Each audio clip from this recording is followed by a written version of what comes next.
behind me here is where many people were buried.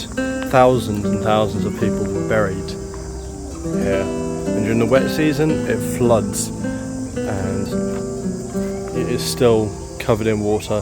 So to let the bodies rest in peace and to respect them, they have just left them here. So under this water, there are thousands of bodies left lying.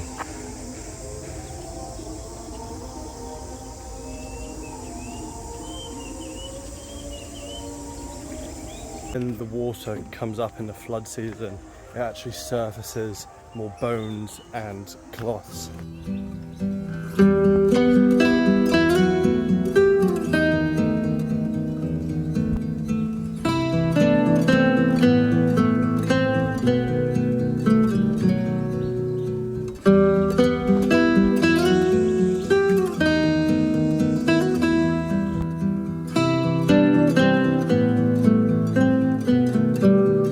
Prisoners were sent from S21 after being tortured and interrogated.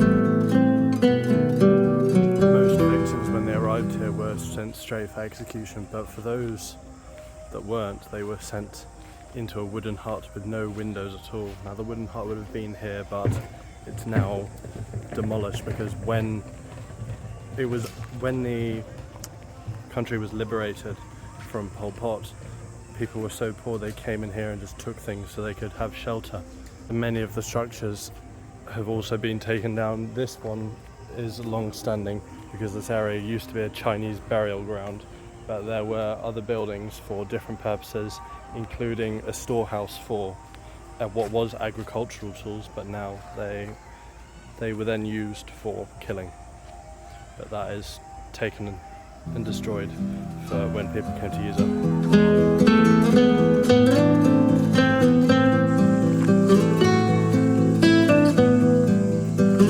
Although Cambodia was liberated from the Khmer Rouge, Pol Pot fled to northern Thailand and died in 1998 under house arrest.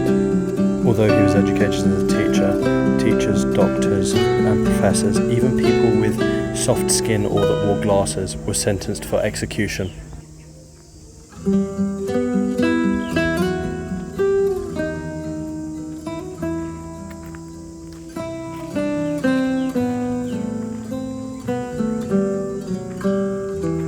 This behind me is the largest mass grave there is here.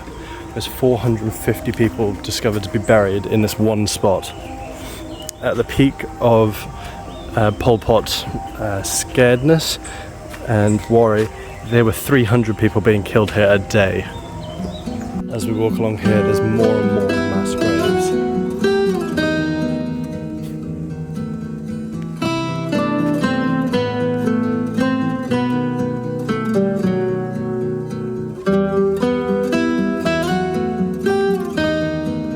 Wanting to create a new society that was equal, Pol Pot forced people out of the city into the country and separated men and women. Between 1976 and 1979, with doctors executed and people having very little knowledge of farming, approximately 3 million people out of the 8 million population died. After the liberation, a man came here to find food, just as many did to come and take the shelter and tools. He found some potatoes here. As he dug them up, he started to smell before seeing bodies lying there. It's just when you kind of think things can't get more despicable and worse, come to this part.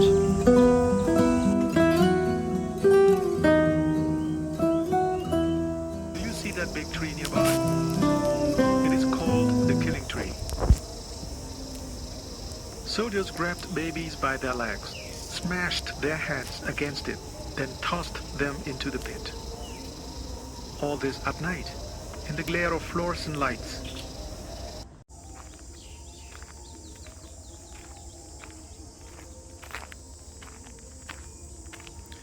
Around the untouched graves and next to the rice paddies, there is plenty of places for you to take a walk, sit, reflect and listen to the many stories that are there to be told.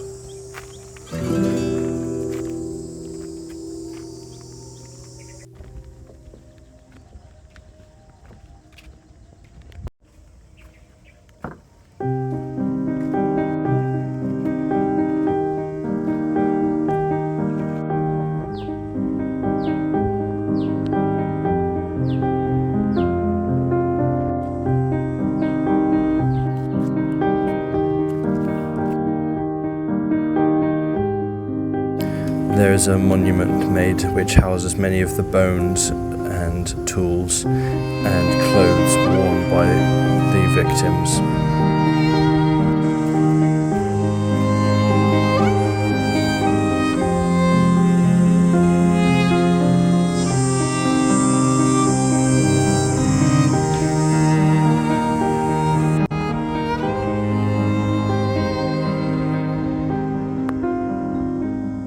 So on the 20th of May they have a Remembrance Day out here which they're setting up, but I'm just going to miss that by a couple of days and then realise it. But if you come here it's tough for remembrance anyway.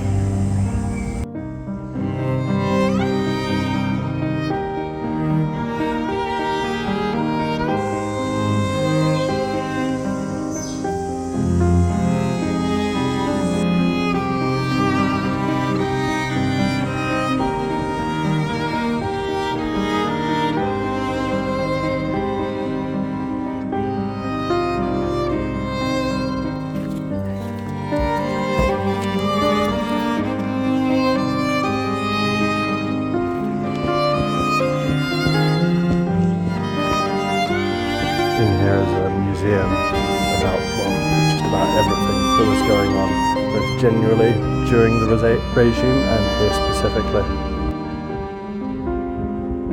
You can see the agricultural tools that were turned into murder weapons. So in the museum there's also a video thing which has scheduled screening times. I think it takes about 15 minutes. Very interesting, mostly the same information, but you also get to hear some more personal accounts and videos and images. Part of the tour using the audio is where there's lots of different stories from lots of people. So you can sit down, there's lots of chairs and listen to them.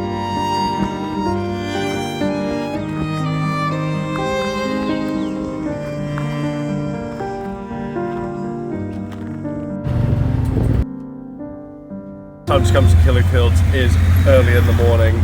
It's 7:30 and it's already feeling like it's going to get, it's not too hot, I'm not sweating at all, but it feels like it's going to get a lot hotter, very hot. Audio is included.